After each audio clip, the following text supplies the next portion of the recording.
I'll take a point from that, but 16 shots, 5 on target. So many came so close. Yeah, I think we'll take the point. We want our best in the final third. I thought the team were pretty good, pretty secure as well. Not many chances against, but we lacked a bit of zip from our front players.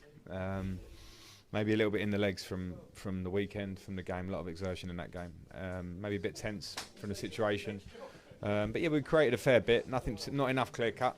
But when it's not your night and you can't create as you normally would want to, you have to make sure you keep secure at the back, and we did that, so we take the point.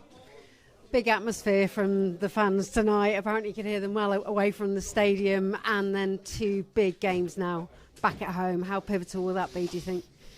Well, they're pivotal because we know what it is. We don't know exactly what we have to do because it depends on other results, but we've managed to fight ourselves into a position where with those 2 games we kind of know what will get us there, and it's in our hands. And the players deserve a rest tomorrow, and they'll build towards Brentford at the weekend and Palace coming before we go to Arsenal.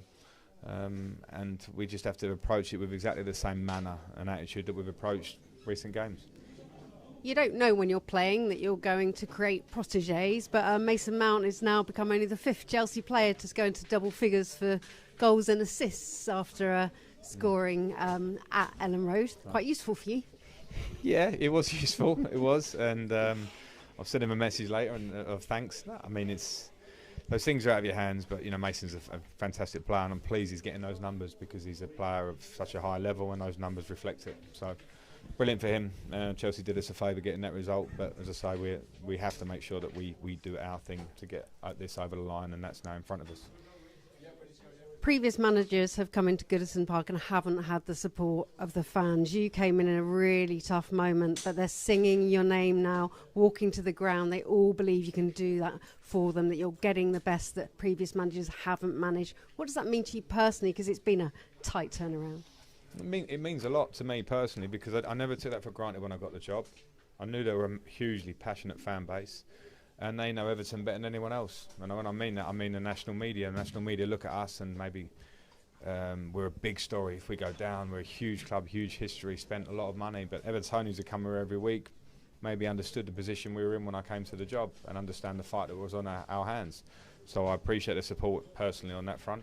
And I appreciate even more the support they give in the team because they push us on that other level. What more do you need to see in those next 2 matches?